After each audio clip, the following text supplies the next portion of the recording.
Madame, Monsieur, bienvenue dans cette édition spéciale consacrée à la concertation politique nationale au Gabon à l'initiative d'Ali Bongo Ondimba, le président de la République gabonaise et toutes les forces vives. Sur ce plateau, pour aborder cette question, nous avons des invités, notamment Maître Jean-Paul Méthode Imbang Fadi, vice-président chargé de la réforme et de l'organisation de l'État au sein de l'Union nationale initiale, parti politique de l'opposition. Bienvenue à vous, Maître. Il y a également M. François Ndong Obiang, président de Réagir, une autre formation politique de l'opposition gabonaise. Bienvenue à vous. Bonjour. À vos côtés, Pascal Nkoulou, président du Bloc démocratique populaire, une formation politique qui gravite au sein de la majorité républicaine pour l'émergence et le social, donc issu de la majorité présidentielle. Bienvenue à vous, Pascal Nkoulou. Bonjour, M. Gaïa. Le président de la République gabonaise, Ali Bongo Ondimba, a initié cette concertation politique nationale. Toutes les forces vives de la nation y prennent part. Aujourd'hui, quel est le regard que vous, d'entre deux jeux, vous portez justement sur cette concertation politique, en commençant bien sûr par vous, Monsieur François Ndong Obiang, président de Réagir. Merci de nous donner l'occasion de nous exprimer sur la concertation politique. Mais déjà, il faut d'entrée de jeu dire que le président de la République n'a pas initié la concertation politique. Il a bien dit dans son discours du 31 qu'il a entendu. Donc il y a eu d'abord des appels, il y a eu des réclamations et Réagir, parti politique qui a commencé ses activités en mars 2022, a tout de suite lancé un appel pour une concertation politique sur la transparence électorale. Réagir a lancé un appel pour l'unité de l'opposition. Donc aujourd'hui, nous sommes tout à fait satisfaits que le président ait compris et il nous l'a annoncé au 31 jour des vœux. Et puis, dans son discours d'hier, de l'ouverture de ces concertations, il n'a pas manqué de le rappeler. Nous allons en concertation pour trouver un espace consensuel de l'intérêt général de la nation sur les questions électorales afin d'avoir des élections apaisées. C'est rien que ça. D'accord. Alors, Maître Jean-Paul Méthode Imbang Fadi de l'Union nationale initiale, votre avis sur la question? Je suis du même avis que mon prédécesseur qui vient de s'exprimer.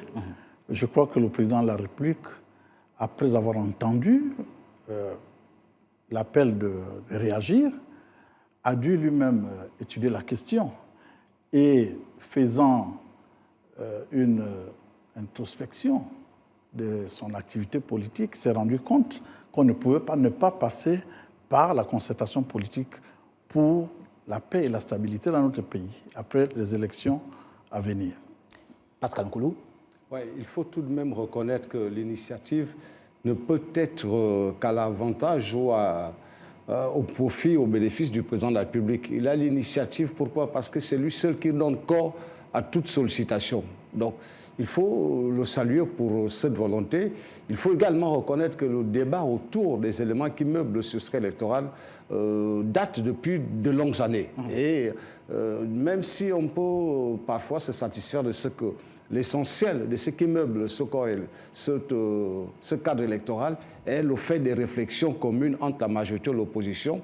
Mais pour une fois encore, le chef de l'État, Ali Bongo Ondimba, pense que comme toute œuvre humaine, il y a des incohérences, il y a des choses qu'il faut améliorer. Et c'est dans ce cadre-là qu'il souhaite que l'élection présidentielle et les législatives et locales à venir se déroulent dans un cadre juridique beaucoup plus ouvert, beaucoup plus transparent. Ceci d'autant plus qu'il revient, comme cela a souvent été le cas, aux différents responsables politiques de contribuer à donner un peu plus de précision aux attentes qui sont celles des hommes politiques essentiellement, parce que bon, là aussi, il faut reconnaître que l'élection est d'abord avant tout le fait d'une volonté politique partagée par la plupart des responsables politiques. François Ndong Obiang, président de Réagir, pour entrer dans le vif du sujet, il y a qu'Ali Bongo Ondimba lors de sa déclaration pour l'ouverture de cette concertation, a parlé d'un quinquennat désormais pour toute élection qui se déroulerait dans le pays, pour tout mandat électif, allais-je dire. Quel est le regard que porte votre formation politique sur cet avis du chef de l'État gabonais à l'heure où vous participez à cette concertation? Oh, nous pouvons dire que la déclaration du président est une avancée nécessaire, mais n'est pas suffisante. Nous, ce qui nous importe, ce qui se dit dans l'opinion nationale, c'est que les mandats doivent être limités. Il y a une distinction à faire entre la durée des mandats et la limitation des mandats. Il ne faut pas qu'on rentre en confusion. Ce qui doit arriver au Gabon, c'est de limiter les mandats, surtout le mandat présidentiel. Est-ce que ce n'est pas le début, justement, d'un changement, d'un renouveau également ? Le renouveau, nous acceptons que déjà il a fait un pas, mais ce n'est pas suffisant. Il faut aller dans une constitution qui annonce, comme dans la plupart des constitutions du monde actuellement, que les mandats sont limités, par exemple à 2, et que voilà, cette durée peut être de 5 ans ou de 7 ans. Ce qui importe, c'est de savoir que quand un individu arrive à la tête de l'État, il en a pour 2 mandats. Et à la fin de ces 2 mandats, il doit partir. Parce qu'en plus, cette fonction est prégnante, il faut quand même assurer une certaine charge avec toutes les émotions qui en conviennent. Et il faut pour cela un temps nécessaire qui permette au moins de donner au pays le maximum de son énergie. Donc, nous attendons pour voir et nous allons appuyer, nous réagir, l'idée d'une limitation des mandats, comme c'était le cas déjà à la Constitution de 91. Vous savez, en 91, au sorti de la conférence nationale, oui, nous avons eu une Constitution tout à fait ouverte, tout à fait moderne, qui a malheureusement été décortiquée tout le long de ces 30 années, mais il faut revenir à cette Constitution de 91 qui avait limité les mandats à 2 et la durée du mandat présidentiel à 5 ans. Et c'est peut-être l'occasion, justement, pour l'opposition de proposer cette limitation de mandat. Mais qu'à cela ne tienne, n'est-ce pas une main tendue d'Ali Bongo Ondimba lorsqu'il parle déjà d'un quinquennat au lieu d'un septennat? Bon, le problème ne se pose pas au niveau simplement du mandat présidentiel, de tous les mandats. Il faut harmoniser tous les mandats. Et c'est d'ailleurs ce qu'a dit Ali Bongo Ondimba. Oui, c'est ce qu'il a dit, mais ce n'est pas une proposition nouvelle parce que nous avions déjà connu à l'époque le mandat de 5 ans. Sauf qu'il n'était pas président, malheureusement. Aujourd'hui, il l'est. Et donc, fait une proposition quand même qui arrange un tout petit peu l'opposition. Ouais. Pascal Nkoulou. Oui, mais je dis quand même qu'il ne faut pas penser qu'on peut progresser en regardant constamment dans le rétroviseur. Je crois que l'actif de ce qui se fait maintenant, c'est d'abord l'expression d'une volonté d'un homme qui prend acte de ce que ses compatriotes, tout au long d'une période très longue, nous parlons là de plus de 30 ans, parce que quand il parle de 91, nous sommes quand même un peu plus de 30 ans. Ouais. Ça voudrait dire que l'actif politique de cette période ne saurait aucunement incomber à Ali Bongo Ondimba. Prendre acte maintenant en 2023 de ce que ces effets qui pèsent sur l'organisation des élections, sur la dynamique politique qu'il faut engager pour gouverner un mandat de manière plus efficace, oui, devrait être corrigé. Je crois qu'il faut déjà commencer par lui dire félicitations, Monsieur le Président. Et ensuite, la volonté d'harmoniser les mandats est telle qu'aujourd'hui, dans notre pays, on avait un mandat de 6 ans pour les sénateurs, un mandat de 7 ans pour le chef de l'État, un mandat de 5 ans pour les élus nationaux. Or, tout le monde sait que la dynamique politique en termes de pouvoir de gouvernance est essentiellement ancré à l'Assemblée nationale. Donc, je pense que le président a vu juste en voyant qu'il est bon de coordonner, donc de lier le mandat des parlementaires de manière générale, donc les sénateurs et les députés, pour que chaque chef d'État qui arrive crée également sa dynamique. Parce que qu'est-ce que ça aurait été si les choses étaient restées en l'état, ce qui était déjà pratiquement fait, c'est que, bon, un président de la République aurait pu être élu sans avoir la majorité à l'Assemblée nationale, au regard du fait qu'il y avait une distance, il y avait un temps suffisamment assez long entre le mandat présidentiel et le mandat des élus nationaux. Donc je pense que c'est une bonne chose de vouloir harmoniser cela, parce qu'en plus, sur l'aspect de l'exécution des politiques publiques, on a moins de temps à aller aux habitudes pour se consacrer à l'essentiel. Donc je pense que le chef d'État, après une bonne période d'exercice, se rend compte qu'il faut plus de dynamique que de la volonté de durée. Et c'est pour ça que le fait de penser à la limitation des mandats ne devrait plus être une circonstance importante, parce que le mandat lui-même s'annule de fait. Lorsque vous avez un mandat de 5 ans, on fait vite un bilan, et puis vous avez 55 autres années, on fait notre bilan. Je crois que la population, dans sa maturation politique, en termes de lecture adulte, des choix opérés, fera des choix conséquents pour se départir des politiques qui se sont montrées défaillantes. Moi, je crois que... Avant de passer la parole aux représentants du parti Réagir, la question qui se pose justement sur cette limitation de mandat ou alors la revue d'un septennat au quinquennat est celle de savoir, oui, on va à cette concertation politique il y a cette proposition. Qu'en sera-t-il de l'avenir? Nous sommes en année électorale. Est-ce à dire qu'il faudra retoucher, bien sûr, le code électoral, par exemple, pour que les Gabonais comprennent bien ce qui se passe à partir de ce moment? Il m'est arrivé parfois de ne pas du tout être d'accord avec Maître Gonjo Okawe, mais dans d'autres circonstances, j'avais une profonde admiration pour cet homme. Il savait dire les choses de la manière la plus simple qui soit. Il disait pas quelques fois, il faut que le politique prime sur le droit. Nous sommes à repenser les fondamentaux de notre nation. Je crois que notre nation n'est pas suspendue à une élection. Notre nation est suspendue à la conscience collective de tous les Gabonais. Si nous pouvons nous mettre d'accord qu'il faut que l'on réduise, que l'on ramène le nombre de mandats de 7 à 5 ans, et comme le disait tout à l'heure le président de Réagir, qu'il faut également aussi y introduire peut-être une notion de délimitation des mandats, ça suppose que nous commençons, sans qu'on soit dans le champ des concertations, donc des discussions politiques en concertation, nous commençons à approcher progressivement vers une possibilité de nous mettre d'accord si oui ou non il faut différer l'élection présidentielle. Parce que c'est la question que personne ne se pose.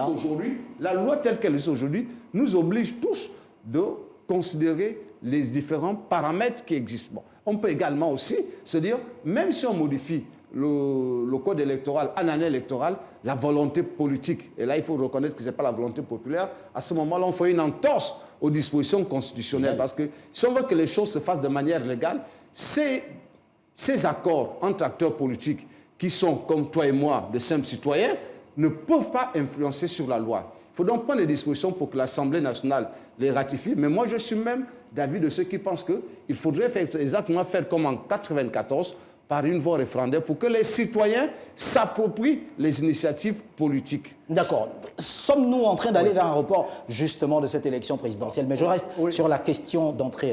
Oui, je ne parlerai pas du report de l'élection présidentielle. Je dirais que la limitation des mandats ne doit pas être l'élément fondamental d'une concertation politique.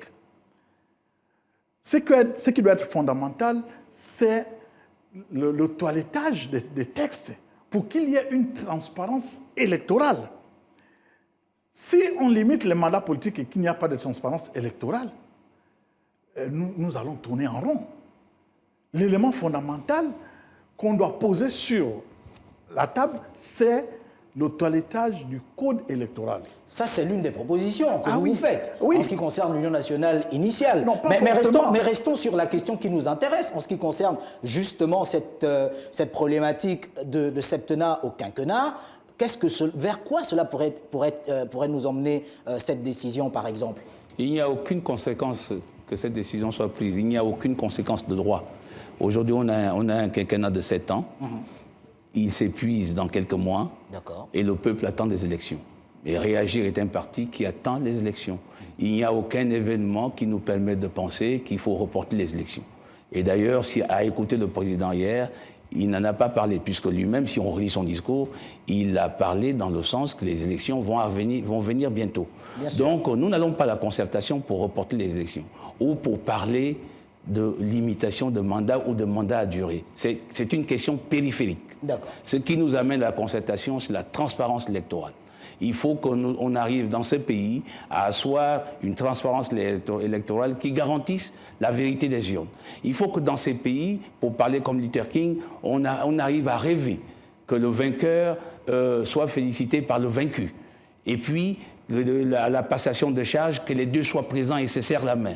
Il faut arriver à totalement mettre en place une transparence électorale qui nous amène à l'apaisement et à éviter des heures et des décès post-électoraux. Alors, quels sont les points, selon vous, qui devraient garantir une transparence électorale au Gabon? Parce qu'en réalité, en ce qui concerne cette question de transparence électorale, c'est l'opposition qui pose cette problématique. Quand en face, il y a un parti au pouvoir, une majorité présidentielle qui se dit toujours vainqueur de ces élections. Il faut avoir des éléments simples, des éléments juridiques assez efficaces qui permettent déjà d'identifier les individus et de permettre une élection transparente et sûre et certaine, qui permet au moins de penser que c'est les Gabonais qui votent parce qu'il a au moins une pièce d'identité. L'élection au Gabon a un corpus. Ce corpus, c'est la loi électorale. Dans ce que vous soulignez, il n'y a rien qui soit en rapport avec la loi électorale. C'est des actes annexes. Et je crois qu'au Gabon, c'est vrai qu'on ne délivre pas le macaron, mais tous les Gabonais ont un récépissé qui fait office de carte nationale d'identité qui leur permet d'effectuer toutes les opérations relatives à leur citoyenneté en termes d'identification. Ouais. Il n'y a donc pas de problème. Ça, c'est vraiment quelque chose d'annexe. Il ne faut pas insister sur des éléments annexes. L'autre chose, s'il vous plaît, permettez-moi. On va permettre à Pascal Coulou de parenthèse. On va permettre à Pascal Coulou de... On va vous repasser la parole. Je vous prie. Je voudrais aller vite et consacrons dans l'essentiel. Nous disons tous que le corps organisationnel des élections au Gabon est fait à parité.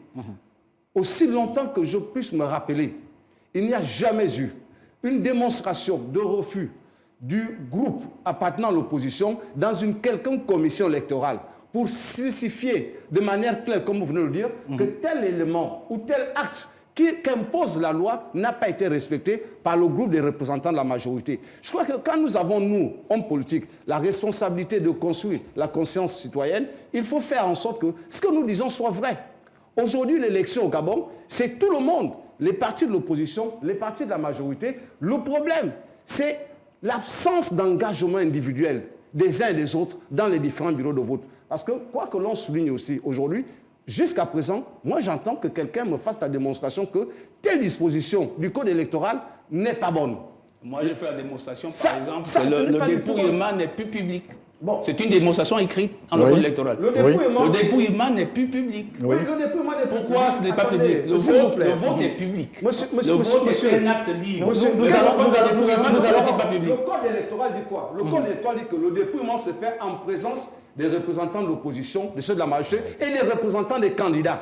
Les représentants des candidats sont dans les bureaux de vote. Oui. Si on imaginait qu'on ouvre la présence du public dans un bureau de On vote. n'a jamais qui- ouvert la présence Non, du mais public. vous ne pouvez pas. Le public est présent au moins Non, aux fenêtres monsieur. et ils Mais peuvent le public est assister à l'extérieur du à bureau de l'extérieur vote. du bureau de vote. Le Voilà. bureau de vote, c'est la salle de classe. Oui, Ce le n'est bureau- pas l'extérieur. Mais à partir de ce Bon, moment, voilà. monsieur, On ne peut pas permettre monsieur, je vous à arrête un peuple- instant. On ne peut pas permettre à un peuple de ne pas participer. Monsieur François au Ndong, dépouillement. monsieur François Ndong, Et bien. dire que c'est légal. Je vous comprends, mais tout de suite me vient une question. Doit-on croire que finalement les représentants d'opposition dans les bureaux de vote ne sont pas des personnes crédibles, pourtant ayant été choisis par ces mêmes partis politiques de l'opposition, pour que vous puissiez dire qu'il faille permettre aux populations de se mettre à travers les barreaux d'une salle de classe, par exemple, pour pouvoir assister Monsieur, au il y a de dépouillement. tout. Il y a de tout pendant les élections au Gabon. Il y a de tout. Il y a même des actes qui sont amenés instamment le jour du vote, où on change un président de bureau de vote avec une notification de la commission qui est, par exemple, à Makoko ou à Oye, mais nous sommes en plein niveau. Bon, alors là,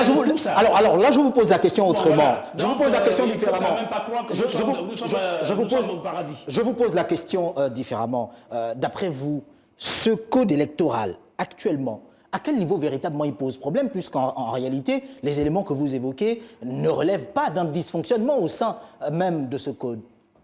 Comment concevez-vous que l'actuel président du CGE, qui sera installé lundi, qui est un membre du bureau du Parti démocratique gabonais, notoirement connu, puisse être retenu comme président du CGE, alors même... Alors là, je vous pose la question pour que l'on gagne en temps. Que dit la loi? Que dit Mais la loi précisément? la loi dit que le président doit être neutre.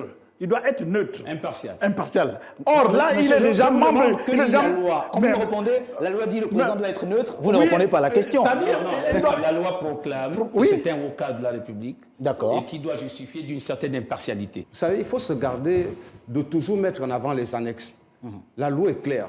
Un citoyen impartial, c'est quelqu'un qui accomplit de façon régulière toutes les tâches qui lui ont été confiées par l'État central. C'est ça l'impartialité. L'impartialité n'est pas du fait du D'appartenir à une ressort de association l'étiquette ou, politique, s'il vous C'est plaît. une nouvelle Pourquoi? définition. Parce que- C'est une nouvelle définition de l'impartialité. Non, C'est une définition. ça ne pas ça la C'est une définition. définition C'est de vous la permettre majorité. à Pascal Coulou de réagir. C'est une définition de la majorité. C'est pas ce que j'ai appris à l'école, moi.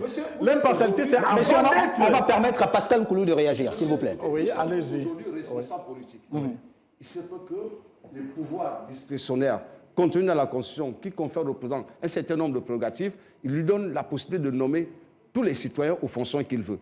Est-ce que quelqu'un peut dire que je n'occuperai pas une fonction parce que je suis leader politique? C'est son choix. Mais la loi permet au chef d'État de nommer tous les citoyens. peu importe le bord politique auquel Ici, vous êtes. Ça veut dire quoi? S'il vous plaît. Oui, on n'est pas en nomination. Attends, s'il vous plaît, non. Je fais un parallèle. Le président du... François Ndong-Obiang, on va permettre, vous aurez la parole. Vous aurez la parole, François Ndong-Obiang. Mais ce n'est pas le cas du CGE. Vous aurez la parole, François Ndong-Obiang. Enfin, mais faut pas nous amener... Vous aurez la parole, je vous prie. Je vous prie. Ce que je vous dis, c'est que notre première responsabilité dans la nation, c'est que nous sommes des citoyens. L'étiquette partisane est secondaire. Et on ne regarde pas quelqu'un, quand on veut lui confier des responsabilités par rapport à son actif partisan. On le regarde en fonction de ses états de service. Je crois que c'est valable pour nous tous. Imaginez qu'on soit vous jugé parce que vous êtes leader d'un parti politique. Est-ce que ça a quelle cohérence au regard des responsabilités citoyennes qui doivent être les vôtres et sur votre actif au rendement de l'État? C'est de la discrimination. Oui, donc écoutez, donc c'est pour ça que quand l'État parle d'impartialité, c'est la façon dont on a géré les administrations. Qu'on n'ait pas fait preuve de discrimination en excluant un groupe de personnes parce qu'il serait d'une tendance politique, qu'on n'ait pas fait preuve d'exclusion en disant parce qu'on appartient à une ethnie quelconque. C'est ça l'impartialité. Ce n'est pas cela la lettre et l'esprit de la loi. Ce n'est pas cela. Ce qu'il dit est contraire à la lettre. Mais chacun d'entre nous peut se faire une idée de l'esprit de la lettre. D'accord, merci Pascal Nkolo. Alors, j'ai une question à partir de ce moment. J'ai une question, maître, je vous prie. Alors, au regard de tous ces faits, justement, que dire? Puisque, en allant à cette concertation politique, il faudra mettre sur la table toutes ces différentes problématiques. Finalement, vers quoi allons-nous en ce qui concerne le Gabon, en ce qui concerne son code électoral? Nous allons vers la transparence électorale. Nous aborderons justement cette question en deuxième partie d'émission, consacrée justement à la concertation politique. Elle se déroule actuellement en République gabonaise à l'initiative du président Ali Bongo Ondimba. A tout de suite.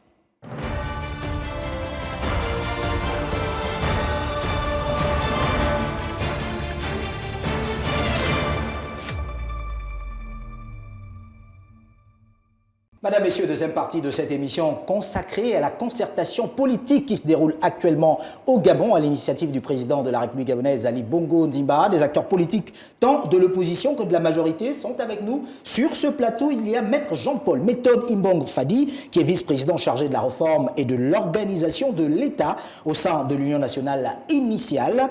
Il y a également François Ndong-Obiang, président de Réagir, aussi de l'opposition, Pascal Nkolo, président du Bloc démocratique populaire, un parti politique au sein de la majorité républicaine pour l'émergence et le social. Messieurs, on parle justement de cette concertation et nous poursuivons dans cette deuxième partie avec des propositions. Lorsqu'on y va, on parle beaucoup plus de ce code électoral, mais avec des conséquences. Quels sont les véritables enjeux en ce qui concerne le code électoral pour vous, par exemple, maître?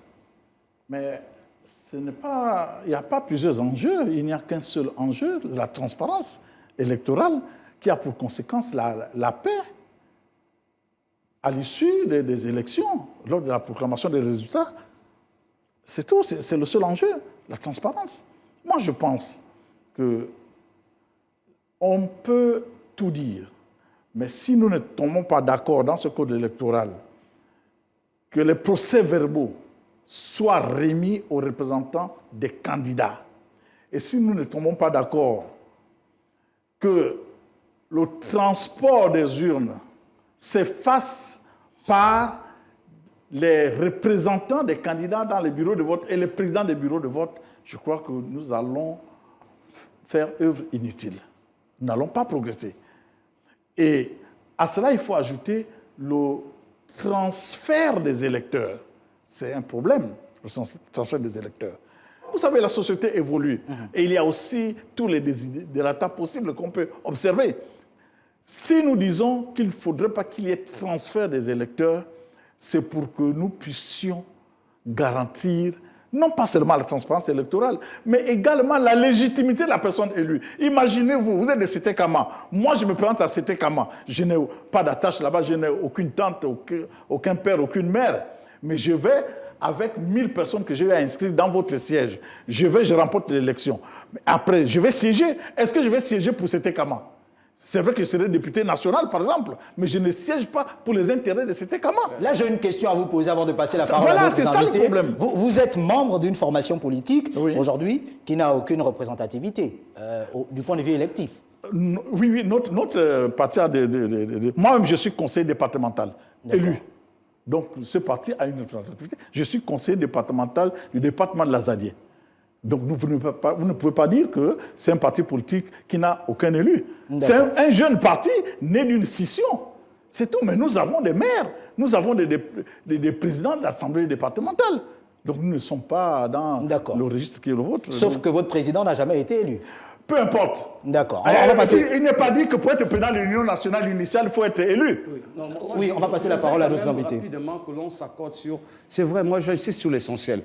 Regardons aux dispositions de la loi. C'est à partir de ces dispositions que tout ce qui va se faire, que ce soit sur ces plateaux ou dans le cadre du champ des concertations politiques, aura son sens. Ouais. La loi définit les différents types qui donnent nature à un citoyen de devenir électeur. Il faut avoir un lien familial, il faut avoir un lien économique, il faut être là-bas pour des raisons professionnelles.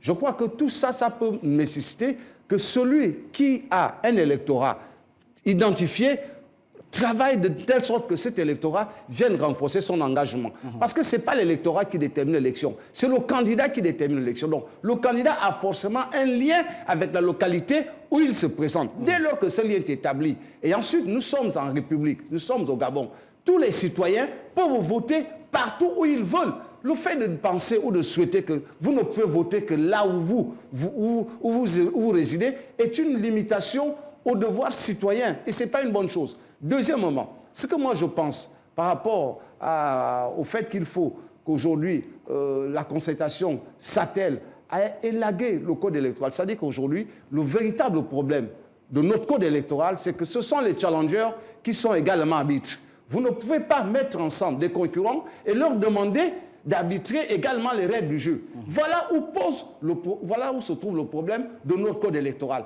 Parce que vous avez quoi? Vous avez l'opposition et la majorité. Or, tous les candidats dans l'opposition ne se retrouvent pas forcément en capacité d'être représentés dans les différents bureaux de vote. Du coup, vous avez des gens qui sont dans les bureaux de vote qui n'ont aucun lien, aucun accord politique, aucune convention avec le candidat qu'ils représentent. Ils sont simplement de l'opposition. Donc je crois que c'est là où il y a un problème. Il faut donc veiller à ce que ne peuvent être dans les bureaux de vote en tant que représentants de candidats ou représentants CGE que ceux qui ont un lien direct avec le candidat qui est en course dans une circonscription. Parce que naturellement, même au niveau de la majorité, moi j'ai été une fois amené à contester cette situation, j'étais représenté par des gens avec qui je n'avais aucun lien. Candidat au 6e arrondissement, dans le cadre du bureau de la commission d'arrondissement, il y avait des partis de la majorité, mais aucun de ces partis n'était membre de mon parti. Pire encore, nous étions tous concurrents. Voilà, moi, à mon niveau, je crois où se trouve le problème. Donc, tant qu'on va survoler les véritables faits qui font en sorte qu'il y ait quelquefois quelques manipulations, il y ait quelquefois des intérêts. Je dis, c'est également aussi la faute des politiques, parce que c'est les politiques qui, il y a quelques années, qui avaient conçu ce système. Il faut donc le revoir. Et d'ailleurs, l'opposition d'aujourd'hui, c'est la majorité d'il y a quelques années. Et ensuite, c'est surtout cela. Ensuite, il ne faut pas oublier que cette volonté, les procès-verbaux sont remis à tout le monde. Aujourd'hui, ce n'est pas bien de dire, il faut que... Parce que de part et d'autre, vous avez les représentants de l'opposition, un président, un vice-président de l'opposition, un vice-président de la majorité et des assesseurs. Tous représentent des blocs. La difficulté, c'est que dans les différents blocs, il y en a qui n'ont aucune affinité avec le candidat. Quelquefois, ça arrive. Et du coup, l'élection peut être biaisée. C'est-à-dire, le représentant du camp politique peut faire preuve de négligence dans le suivi des actes électoraux. Donc, à la limite, moi, à mon humble avis, c'est là où je pose ma réflexion en disant comment faire en sorte que le représentant dans les bureaux de vote ait soit un lien direct avec le candidat, parce que ce n'est pas une élection des partis, c'est une élection des candidats. Or, le CGE est fait de partis politiques. Voilà, à mon humble avis, où se pose le problème. D'accord. François Ndong-Obiang, président de Réagir. Oui, M. Nkoulou a soulevé un point que je trouve vrai, mais cela découle du fonctionnement du CGE. J'ai bien dit qu'ici, on est venu parler de transparence électorale, mais ça commence par l'enrôlement sur les listes électorales. Pourquoi au Gabon, c'est un secret d'État? L'enrôlement doit être donné aujourd'hui au CGE. Ce n'est pas au ministère de l'Intérieur de le faire seul. C'est au CGE où on trouve la répartition majorité-opposition. le ministère de l'Extérieur pourrait faire un travail, j'allais dire, d'amont, parce qu'il a des préfectures partout, mais la centralisation se ferait au CG. Là, c'est un point. Et la durée de cet enrôlement est trop courte.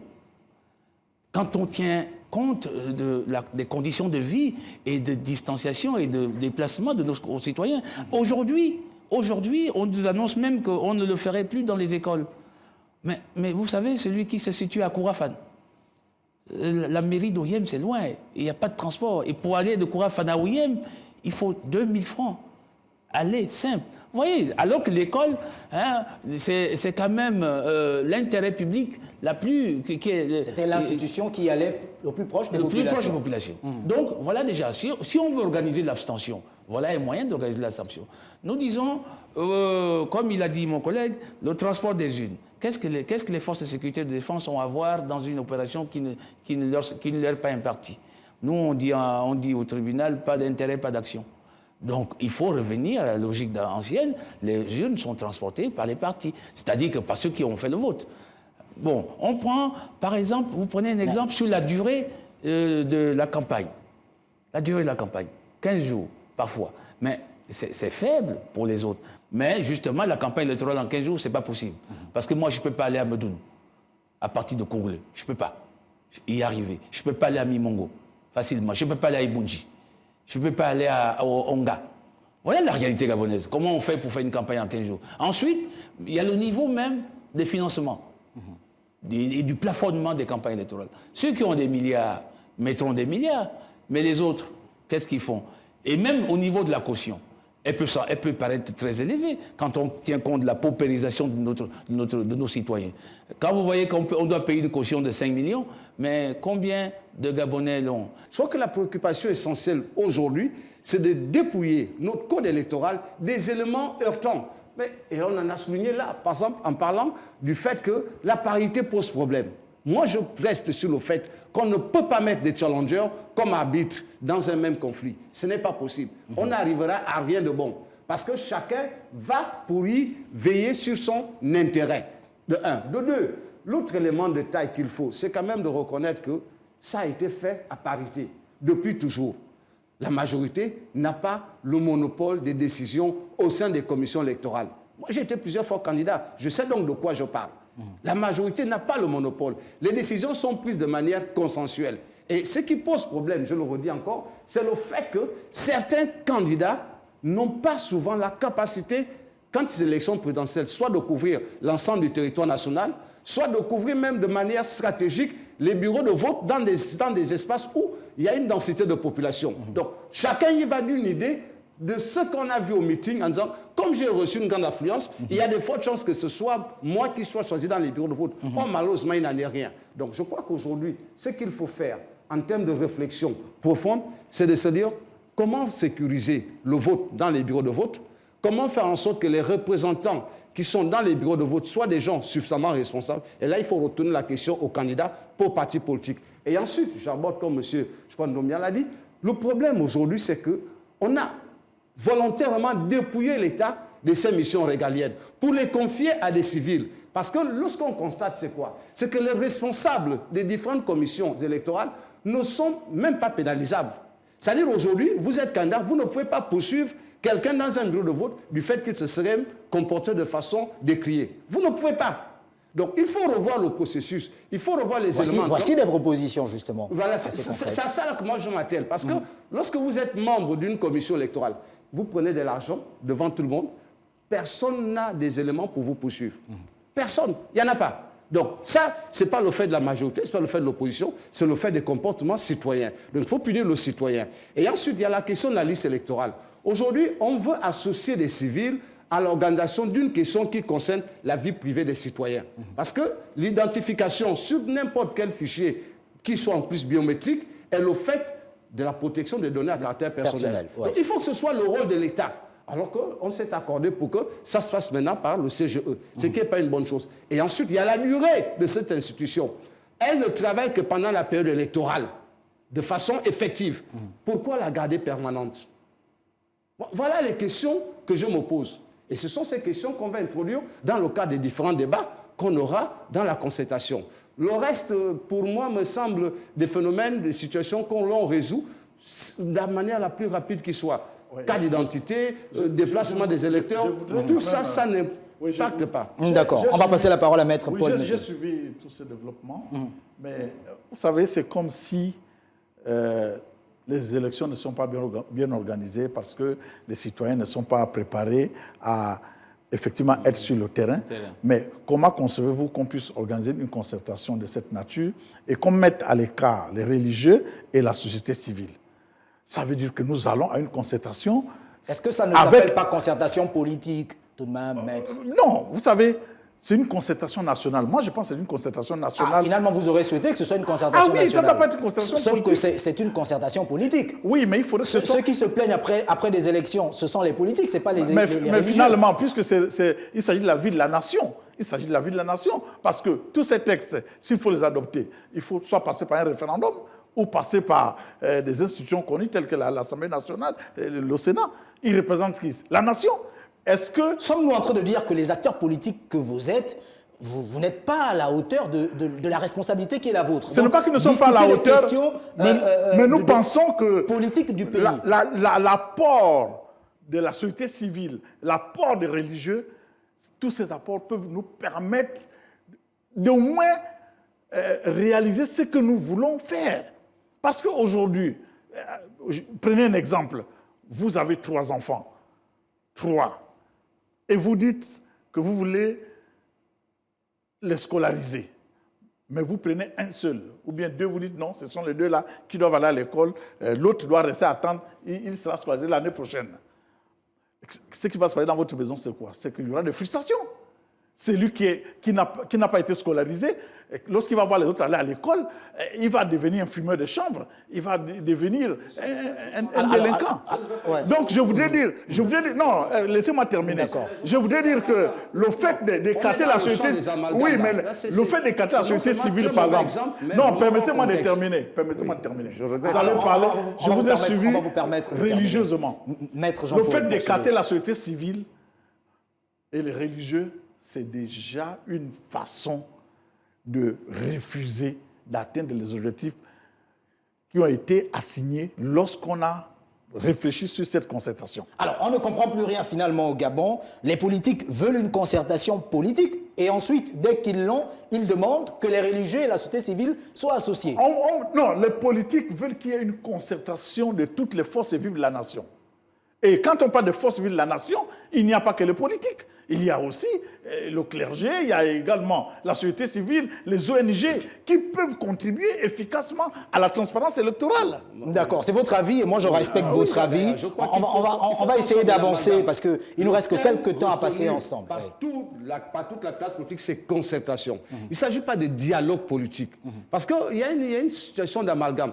La concertation porte sur un sujet précis, en l'occurrence c'est le code électoral, tel que décidé par le président de la République. Et tous ceux qui ont répondu à cet appel ont répondu en fonction de l'orientation et des éléments fixés par le président de la République. Donc c'est une concertation. Il ne s'agit pas d'examiner l'état de la nation, il s'agit de s'appesantir sur un code électoral, sur une loi qui apparemment, dans son application, poserait problème. D'accord, on va permettre également aux autres de réagir. Oui, mais est-ce qu'un citoyen n'a pas le droit, fût-il dans une ONG ou dans l'aspect religieux, ce citoyen n'a-t-il pas le droit de regarder le code électoral puisqu'il vote? Je peux vous donner l'élément de réponse. Il est électeur. Je vous donne l'élément de réponse assez rapide. Vous savez, la particularité, enfin, la différence qu'il y a entre un citoyen et un esclave, c'est la différence des choix. Un esclave n'a pas de choix, un citoyen a des choix. Chaque citoyen choisit le courant de pensée et d'action dans lequel il souhaite s'exprimer. Vous avez des ONG. Certains font vœu de servir dans les ONG parce qu'il y a une dynamique d'action dedans.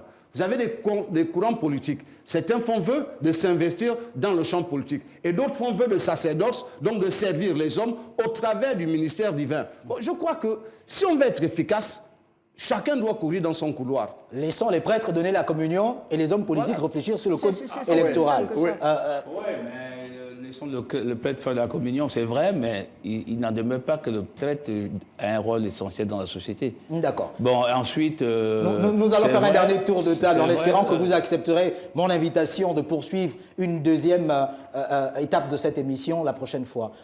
Alors, je vous laisse poursuivre très rapidement. Nous allons pas de course. Que retenir de ce qui a déjà été dit en ce qui concerne cette concertation politique? La concertation politique va porter sur la transparence électorale. Réagir dès le départ à refuser le terme de dialogue.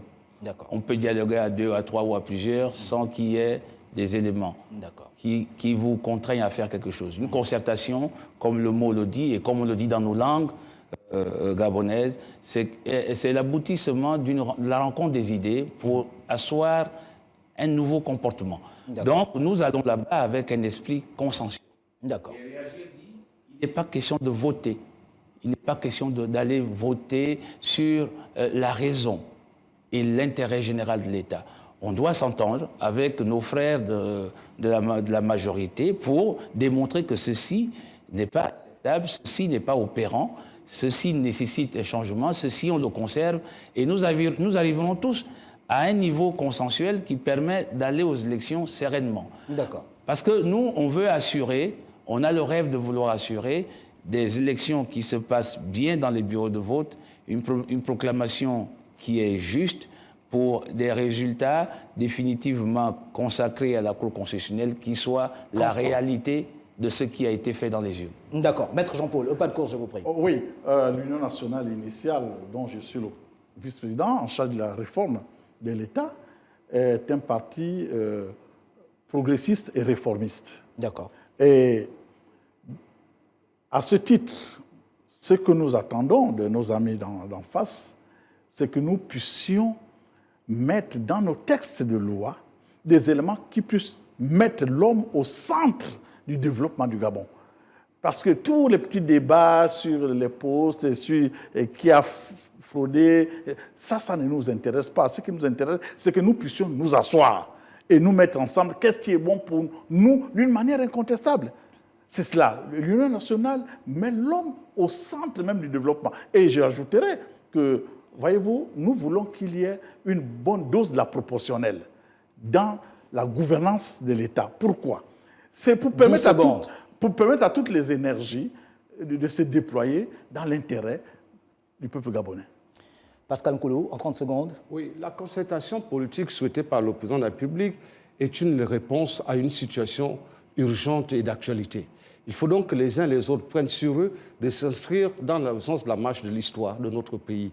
C'est vrai que ça va être un cheminement assez long, mais c'est notre responsabilité à l'instant d'aujourd'hui de veiller à ce que la partition que nous allons jouer soit une partition qui serve l'histoire et non pas les hommes. Merci à vous, messieurs, d'avoir accepté de participer à cette émission. Vous étiez maître Jean-Paul Méthode Imbang Fadi, vice-président de la réforme et de l'organisation de l'État à l'Union nationale initiale, d'ailleurs que vous représentiez, François Ndong Obiang, président de Réagir, Pascal Nkoulou, président du Bloc démocratique populaire, parti membre de la majorité républicaine pour l'émergence et le social. Merci également à vous, téléspectateurs, d'être restés des nôtres, en espérant bien sûr retrouver ces invités lors d'un autre débat sur la question liée à la concertation politique à l'initiative du président gabonais Ali Bongo Ondimba. Au revoir.